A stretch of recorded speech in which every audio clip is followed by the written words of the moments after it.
Hello, je suis Carlotta. Bienvenue dans Product Marketing Stories, le podcast qui décrypte les méthodologies, partage des conseils et apprentissages concrets pour rendre compréhensible et accessible le product marketing. Aujourd'hui, j'accueille Louis Debatte, VP Product Marketing chez Adyen, l'un des leaders mondiaux du paiement en ligne et physique, pour prendre un peu de recul sur la fonction de PMM.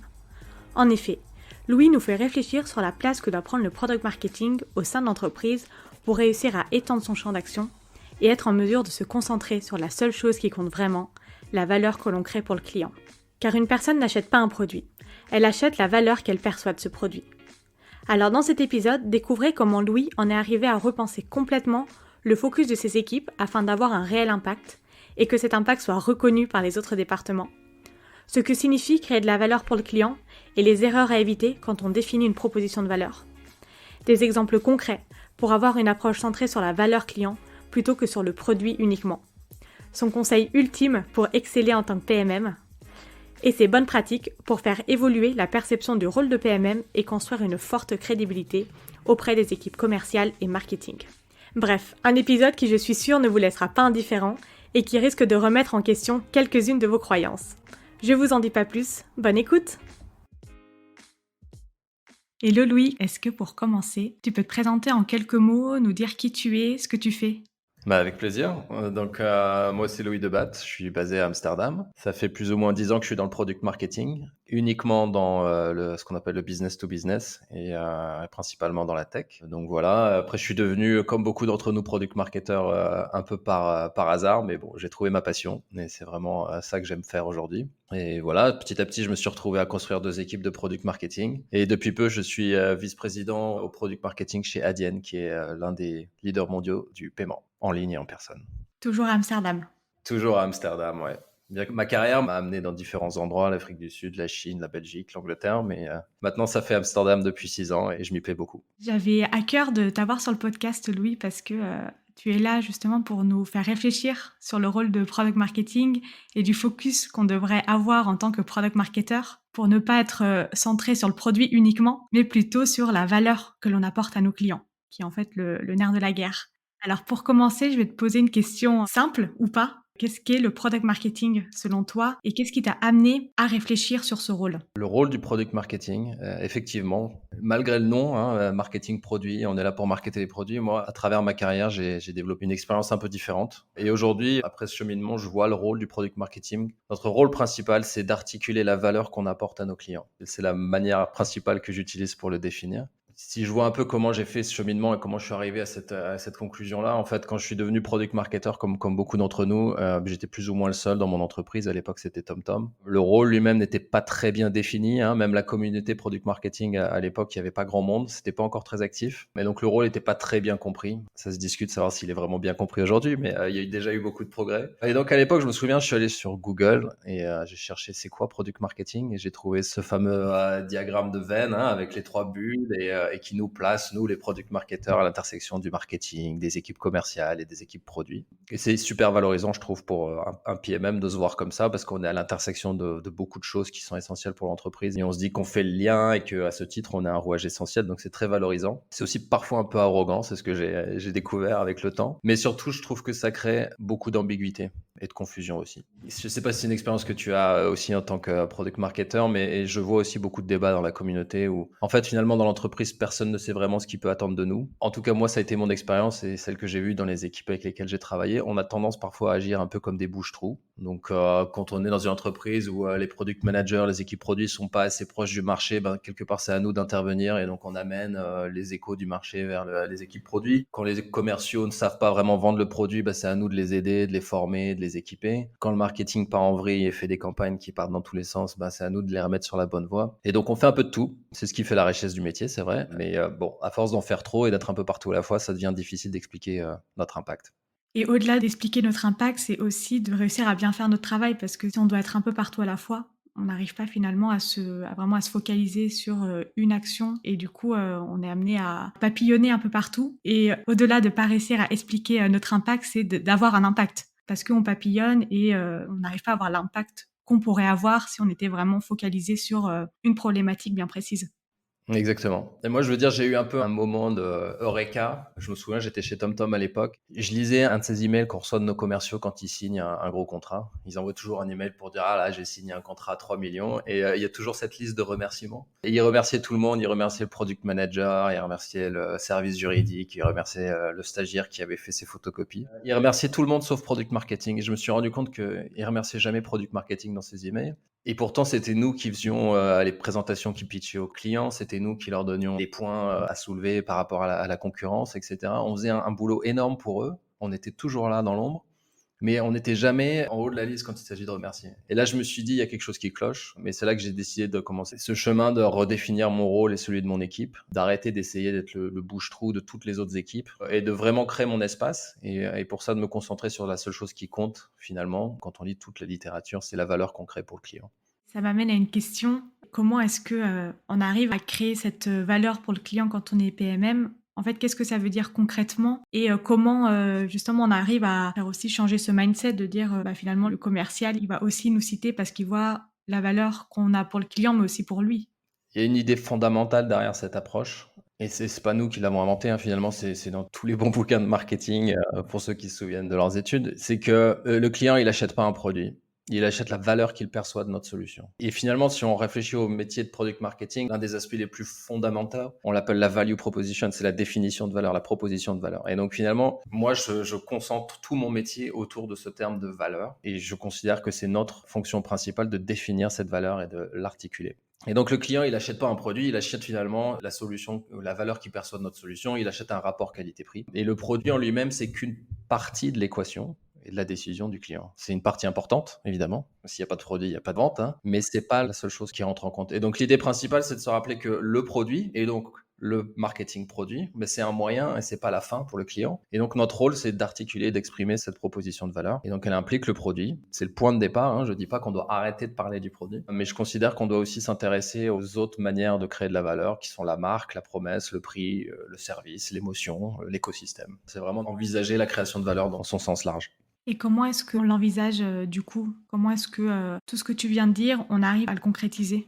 Pour moi, en tout cas, c'est l'expérience qu'on a eue. Ça a commencé par redéfinir ce qu'on entend par valeur. Qu'est-ce que c'est la value, finalement, qu'on offre à nos clients? Et il y a une citation, ou en tout cas une définition qui a été donnée par l'un des fondateurs de Spotify, qui est une des grandes success stories d'Europe. Hein. Mais elle m'a beaucoup marqué parce que je trouve que c'est la manière la plus simple de définir la valeur. Et cette personne disait, la valeur, c'est la somme des problèmes qu'on résout pour nos clients. Et donc, le point de départ, ce sont les problèmes de nos clients. Les problèmes, bon, c'est pas forcément négatif, ça peut être aussi leurs ambitions ou leurs besoins. Mais en tout cas, le point de départ, c'est qu'est-ce que le client cherche à faire et qu'est-ce qui va le motiver à chercher une solution comme la nôtre. Et donc, le rôle du product marketer, à partir du moment où on prend cette définition et qu'on l'internalise, c'est avant tout de passer beaucoup de temps à essayer de comprendre les problèmes et les ambitions de son public.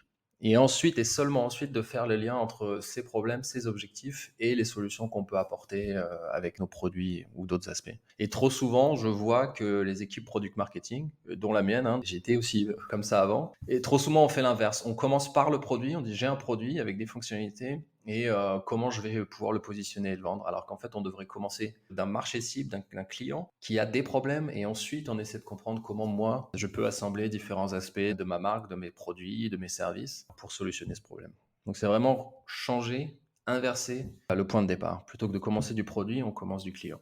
C'est un mindset qui change complètement en fait. Tout à fait. Ça ne veut pas dire qu'on ne s'intéresse plus aux produits, hein, encore une fois. Ça ne veut pas dire qu'on n'est plus des product marketers. Ça veut dire que le point de départ est différent et ça demande effectivement un switch dans la tête assez important, mais nécessaire, selon moi. C'est super intéressant ce que tu dis parce que finalement ça implique, je sais pas si c'est comme ça concrètement que ça s'organisait quand tu étais chez TomTom par exemple ou aujourd'hui chez Backbase, mais du coup que le PMM soit inclus dès le début du développement produit, dès la phase de discovery où on recherche justement les problèmes. Est-ce que du coup c'est à ça que tu fais allusion de dire bah finalement le PMM il est là dès le début du cycle de vie du produit à faire les études de marché etc. pour venir apporter des insights aux équipes produits qui vont ensuite trouver la bonne solution? C'était quelque chose qu'on faisait beaucoup chez TomTom. À l'époque, on avait des équipes produits avec lesquelles qui n'étaient pas forcément très proches du marché. Et donc, typiquement, chez TomTom, j'ai construit une équipe product marketing qui était très centrée produit. Et donc, typiquement, comme toutes les équipes product marketing centrées produits, on passait beaucoup de temps à lancer des produits et des fonctionnalités. Je me souviens qu'à l'époque, j'avais créé un process de lancement de produits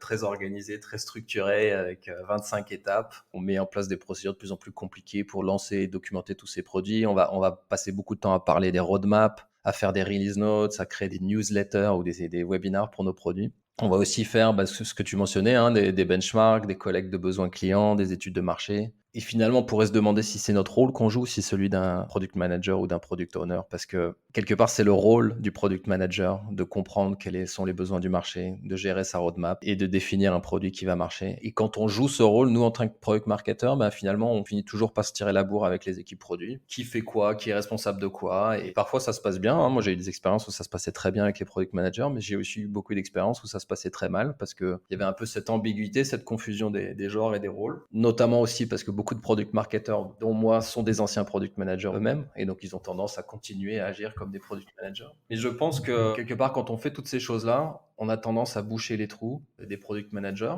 Et donc, par conséquent, notre rôle, notre impact va jamais être vraiment reconnu. Parce que quand le produit va bien, se vend bien, ce sera toujours le product manager qui va récupérer les lauriers. On se retrouve avec des équipes de PMM qui sont très occupées à agir comme des product managers et ça crée un peu des frustrations. Comme je disais, cet impact, finalement, il va pas être forcément très tangible. L'impact sur le business, en tout cas, il va pas forcément être très reconnu. Et tous les jours sur LinkedIn ou dans les communautés product marketing, je vois des gens qui se plaignent comment j'explique la différence entre un product manager et un product marketing manager, comment j'explique mon impact. Et je pense que ça part de là. C'est parce qu'on est trop centré sur le produit et on a trop tendance, par conséquent, à agir comme des product managers. En tout cas, ça a été mon expérience. Et comment on fait alors pour justement réussir à, dans son quotidien, être plus centré sur la valeur, être value-led finalement et être moins product-led? Ça demande vraiment un switch dans sa tête. Il faut arrêter de se voir comme une extension des équipes produits, mais plutôt comme une partie intégrante de l'équipe commerciale. Alors après, en fonction du modèle d'affaires et de vente de son entreprise, hein, ça peut être l'équipe commerciale, ça peut être le site web quand on fait de la vente directe en ligne, ça peut être des équipes de vendeurs quand on est plutôt sur un modèle d'entreprise. Mais donc pour moi, en tout cas, la grosse différence quand j'ai commencé ce cheminement, c'est que j'ai arrêté de lire des choses sur le product marketing et sur le marketing et j'ai commencé à lire des bouquins sur la vente.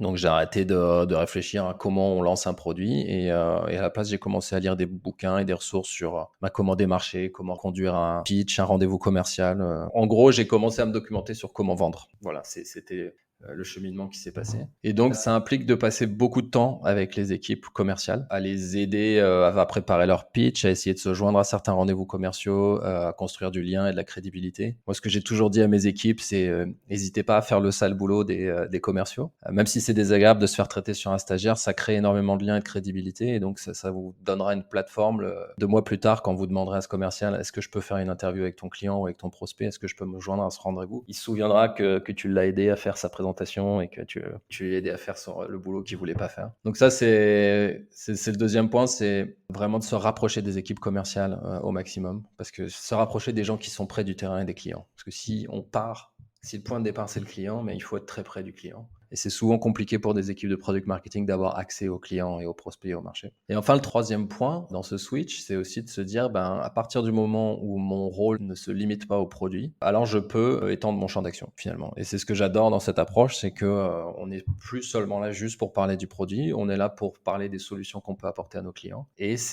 une partie de cette solution peut être le service, peut être la valeur de la marque, etc., le pricing.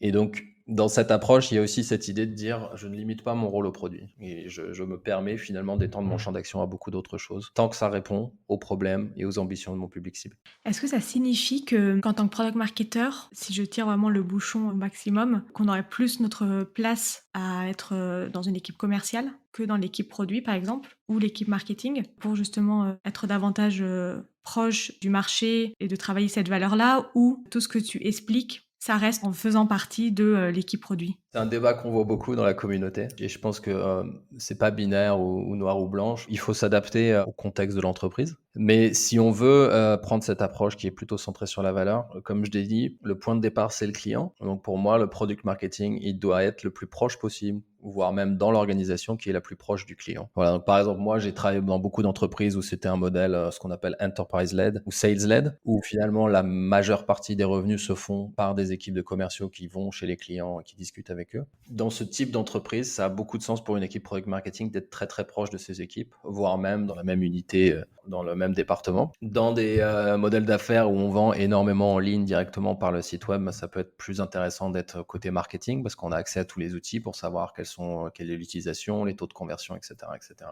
Après, chez TomTom, j'étais très proche du produit et ça avait beaucoup de sens parce qu'on avait aussi des équipes produits qui n'étaient pas encore très matures et qui avaient besoin de beaucoup de soutien. Mais finalement, il faut réfléchir dans le métier product marketing, est-ce qu'on est product ou est-ce qu'on est marketing? Et je pense que c'est vraiment le rôle du leader de product marketing en place de définir une vision, de faire un choix finalement et de dire, ben voilà, si moi je veux mettre l'accent sur marketing et sur la valeur, ben il faut que je sois logique. Il faut que je sois cohérent et donc il faut que j'organise mon équipe autour du business. Si je veux être vraiment product-led parce qu'on est sur un modèle d'affaires ou une entreprise où c'est vraiment le produit qui compte, peut-être que c'est un produit qui est en train d'être construit, qui est tout nouveau, une startup qui est en train de se lancer, donc il faut faire énormément de travail sur le produit lui-même. Ça peut avoir beaucoup de sens de faire un choix, de dire ben, on va être très près du produit. Et ça peut être dynamique. On peut passer 2 ans avec un focus produit et ensuite, une fois que le produit est assez bien compris et que le marché est assez bien éduqué sur la valeur de ce produit, commencer à passer un peu plus de temps sur les aspects commerciaux. Il n'y a pas de modèle qui s'applique partout, mais je pense qu'il faut être cohérent. On ne peut pas dire je veux être proche du marché et passer son temps dans des réunions de roadmap avec des product managers. Il faut être logique, il faut être cohérent. Pour prendre des décisions et des partis pris. Voilà. Si on rentre un peu plus dans le détail dans le champ d'action dont tu parlais tout à l'heure de quand on arrive à être beaucoup plus centré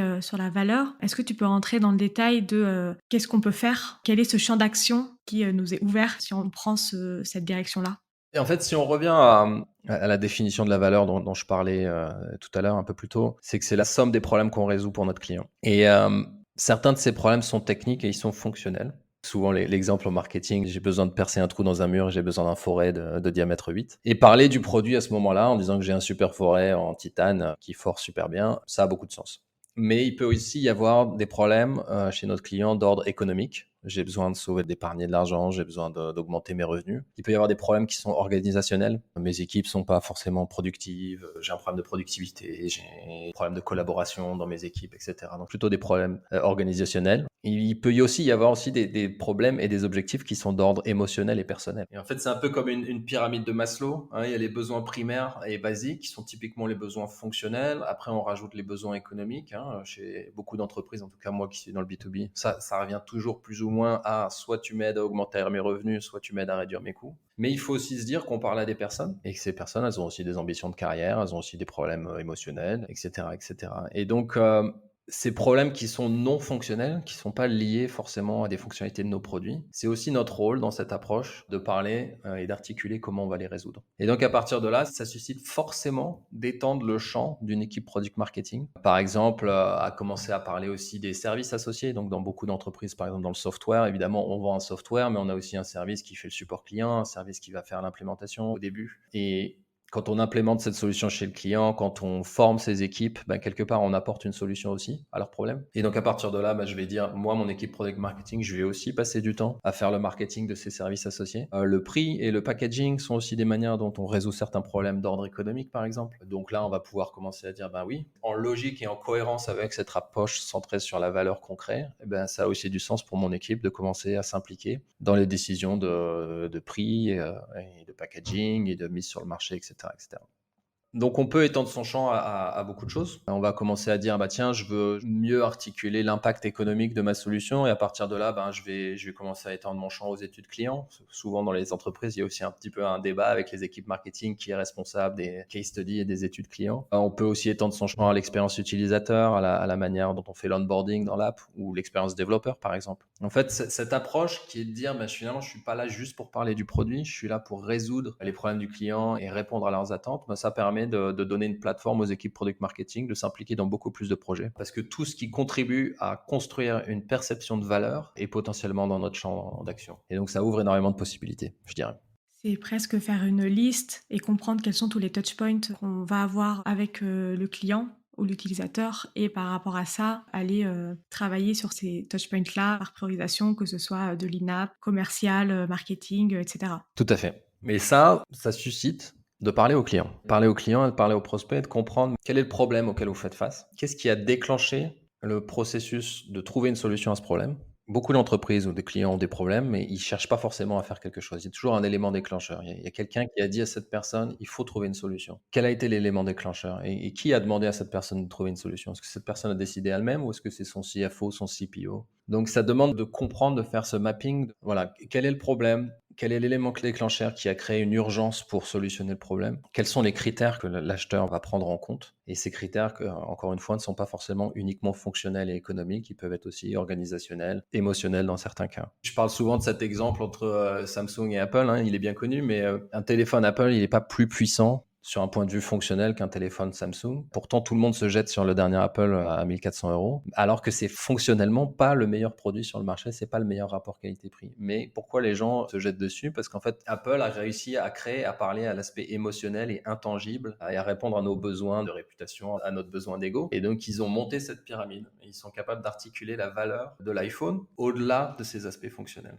Et donc, quelque part, ça s'applique aussi au B2B, ça s'applique aussi à notre métier. Comment on crée cette préférence irrationnelle, quelque part, pour notre solution à nous? Ok, super intéressant de penser avec cette pyramide de Maslow parce qu'en effet, ça permet vraiment de bien visualiser les différents besoins et sur quel palier finalement on veut travailler, quoi. Il y a aussi un aspect très important, surtout quand on est dans des marchés très compétitifs où il y a une concurrence très active, c'est que si on garde la discussion avec le client que sur des aspects fonctionnels, et donc finalement on se retrouve à faire des benchmarks nous, et nos clients vont le faire aussi, bah donc ça devient des batailles entre qui a l'appareil photo avec le plus de mégapixels. Et à moins d'être le leader sur le marché, d'avoir le meilleur produit, souvent on a un grand risque de perdre cette bataille. Donc on va essayer d'amener la discussion plus sur un aspect économique et de dire bah oui, avec ma solution tu vas épargner plus d'argent ou tu vas augmenter plus tes revenus, et voilà une case study d'un client, une étude de cas qui te prouve que c'est déjà un pas en avant et c'est déjà mieux. Mais souvent on se rend compte que nos concurrents ils font exactement la même chose. C'est pas compliqué de créer une étude de cas, et donc il faut essayer de grimper la pyramide et de commencer à dire bah voilà, comment j'amène de la valeur sur des aspects un peu plus intangibles qui sont la qualité de la relation, la qualité du service client, la qualité de comment on vend finalement, la perception exactement,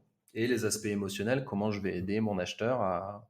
Bon, moi, je suis dans le B2B, donc c'est souvent nos acheteurs, il y en a plusieurs dans une entreprise, hein, il y a toujours un champion et puis il y a un comité. Et on réfléchit vraiment à, tiens, ce champion-là, comment on peut l'aider dans sa carrière avec notre produit. Voilà. Et donc, ça, c'est des manières d'amener la discussion sur des sujets non fonctionnels qui sont beaucoup plus difficiles pour le client à comparer avec nos concurrents. Et au final, c'est ce qui fonctionne le mieux, en tout cas, dans notre expérience, je dirais. C'est pas forcément facile de réussir à faire ce switch de mindset. Enfin, en tout cas, par exemple, toi, en tant que leader, tu peux l'avoir et vouloir faire ce changement, mais ça implique aussi de pouvoir, embarquer les autres équipes avec toi, les autres départements pour, bah, que tu puisses justement faire ce switch-là. Est-ce que tu as des conseils pour, réussir à convaincre, bah, les autres départements dans ta perception du rôle, de product marketing et justement à faire évoluer ce spectre de compétences?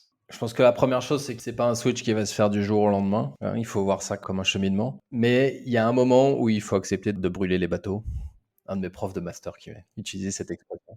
C'est Cortés quand il est arrivé au Mexique ou en Amérique et l'équipage de ces bateaux voulait rentrer en Europe parce qu'ils avaient peur, etc. Et pour les forcer à rester, à découvrir l'Amérique, il a fait brûler les bateaux. Et donc l'idée, c'est de dire, on revient pas en arrière. C'est un vrai effort de repositionnement. C'est pas quelque chose qu'on va faire en plus de tout le reste. Donc on peut pas faire son vieux métier de product marketer et en plus commencer à s'intéresser à la valeur et aux clients. Donc il va falloir assumer de plus faire certaines choses. Et ça, c'est la première chose qui est très importante, surtout pour le leader de l'équipe. C'est d'être très clair et d'être très transparent là-dessus sur il y a des choses qu'on ne fera plus ou plus de la même manière. Moi, dans un de mes derniers jobs, quand on a fait ce switch, finalement, on a fait 1 ou 2 lancements de produits en 3 ans, alors qu'avant, on en faisait quasiment un par trimestre. Et j'ai simplement dit à l'équipe, on va arrêter de faire des produits et des lancements de produits en permanence. On va arrêter de faire des campagnes sur les produits en permanence. On va uniquement se concentrer sur les plus gros. Et tout ce temps, on va le passer, tout le temps qu'on gagne à plus faire des lancements de produits, on va le passer à parler aux clients et à être très proche des équipes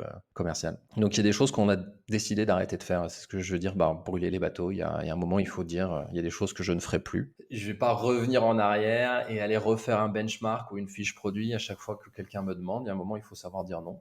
Et pour ça, il faut être très très clair et très très répétitif dans sa communication et dans sa vision. Il faut répéter cette vision à chaque occasion, je dirais. Il faut être très très têtu dans la vision. Il faut être flexible sur la manière dont on arrive et du cheminement, mais il faut être très très très très concentré sur l'objectif. Et donc par exemple, moi, cette histoire de valeur que je raconte ici et que je raconte à beaucoup de gens, je l'ai expliqué à chaque candidat que j'ai interviewé pour mes équipes. Et je l'ai expliquer à chaque personne qui rejoignit l'entreprise. Souvent, quand quelqu'un commence un nouveau boulot, il dit ah, je peux te rencontrer 15 minutes, boire un café. Et j'explique la même histoire à tout le monde depuis des années parce qu'il faut que tout le monde comprenne l'approche, parce que cette approche, elle va guider énormément de choix que tu vas faire et notamment des choses que tu ne vas pas faire. Et donc, c'est très, très important. Un petit truc qui, moi, m'a aidé énormément, c'est que j'ai utilisé les bouquins. J'ai lu beaucoup de manuels de vente, Challenger Sales, Spin, toutes les techniques commerciales qui sont très très connues, que n'importe qui dans les entreprises, la plupart des entreprises sont très familières avec ces équipes. J'ai utilisé ces livres, j'ai créé des diapos où je montre des extraits de ces livres en disant voilà, c'est eux qui disent qu'il faut se centrer sur le client, c'est eux qui disent qu'on commence par parler des problèmes du client avant de parler du produit. Pour dire c'est pas moi qui le dis, c'est pas moi qui l'ai inventé cette histoire, mais c'est vraiment le standard de tous les manuels de vente et de marketing. Cette approche, elle est crédible. Donc ça, c'est vraiment quelque chose que moi j'ai beaucoup utilisé. J'ai utilisé des citations de bouquins de vente et de marketing pour dire attendez,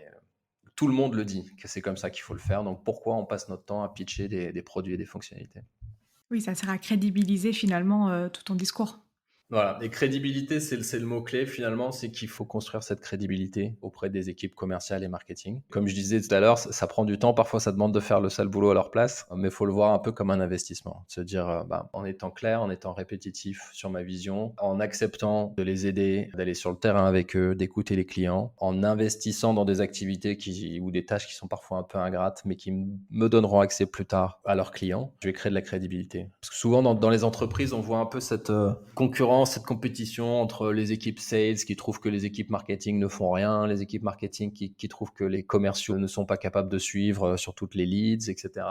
Et le produit est pas bon, et de toute façon le prix est pas bon. Il y a toujours un peu cette guéguerre entre les départements. Finalement, il faut essayer de se retirer de tout ça et de créer beaucoup de crédibilité et de lien entre ces départements, je dirais. Avec toute ton expérience, est-ce que tu as un conseil à donner aux product marketeurs français pour, être excellents dans leur travail au quotidien? D'abord, je suis super content de voir qu'il y a une communauté de product marketeurs français, parce que c'était pas le cas il y a 10 ans quand j'ai commencé.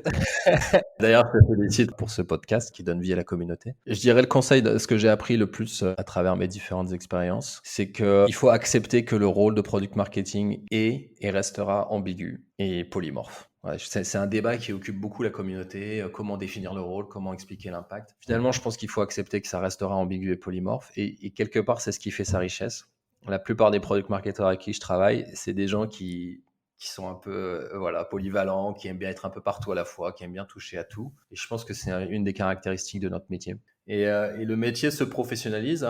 Si je compare à il y a 10 ans, on a de plus en plus de méthodes et d'outils, et de templates et de frameworks. Maintenant, il y a des formations, il y a différentes communautés qui s'organisent. Mais quand même, on a une super boîte à outils aujourd'hui, mais il faut quand même savoir l'adapter au type d'organisation et aux défis auxquels on fait face. C'est pour ça que je disais tout à l'heure dans la réponse, où est-ce que doit être une équipe product marketing, chez produit, chez sales, chez marketing? Il n'y a pas de réponse toute faite. On est un métier qui doit s'adapter à l'organisation. Et donc, il faut voir son rôle comme un rôle qui doit s'adapter et qui doit répondre aux besoins de l'entreprise. Parfois, il faut le réinventer tous les 18 mois, surtout dans la tech ou dans les startups dans lesquelles on travaille.